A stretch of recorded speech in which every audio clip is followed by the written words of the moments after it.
આજે વડોદરા શહેરમાં જે ઇલેક્શનનો દોર છે, હું બધાને એ જ વિનંતી કરીશ કે બધાના ઘરમાંથી બધાને વોટ આપવા વિનંતી. કેમ કે તમારો એક વોટ બી બહુ ઇમ્પોર્ટન્ટ છે. આજે મારો એક્સિડન્ટ થયો છે તો બી આજે હું સ્પેશિયલ રિક્ષામાં આવ્યો છું અને આજે લકુલેશભાઈ બી મારી જોડે છે. અને બધાને હું વિનંતી કરીશ કે તમારો વોટ આજે કિંમતી છે અને બધા વોટ આપો. લોકશાહીનું પર્વ ઉત્સવ એટલે એવું કહી શકાય કે આ ઇલેક્શનમાં જે વોટિંગ થતું હોય છે એ પ્રમાણે. અને અગાઉ પણ મેં કહેલું છે કે ભારતીય જનતા પાર્ટી એ જે છે એ આ લોકશાહીને એક ઉત્સવ તરીકે ઉજવી રહ્યું છે પર્વને.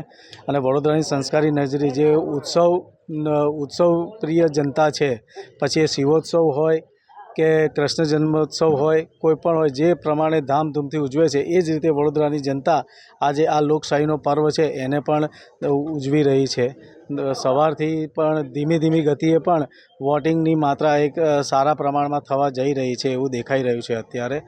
અને જે પ્રમાણે વોટિંગ પેટર્ન ચાલી રહી છે, જે પ્રમાણે સોસાયટી વિસ્તારોમાં અથવા તો દરેક બૂથોમાં ધીમી ગતિએ પણ મક્કમ રીતે વોટિંગ થઈ રહ્યું છે, જોતાં એવું લાગે છે કે આ વખતે ભારતીય જનતા પાર્ટી 76માંથી 76 સીટો એ કવર કરી શકશે. અને આપ પણ જોઈ રહ્યા છો કે આપણી સાથે જ છે એક એવા વોટર છે કે જેને પોતાને એક્સિડન્ટ થયેલો છે અને પગમાં સળિયો પણ નાખેલો છે, પણ તેમ છતાં વોટિંગ કરવું એ એમની ફરજ છે, એમનો અમૂલ્ય તક છે, એ નહીં ગુમાવી અને આજે પોતાની હેલ્થની વિકટ પરિસ્થિતિ હોવા છતાં પણ અહીંયા વોટિંગ કરવા માટે આવ્યા છે.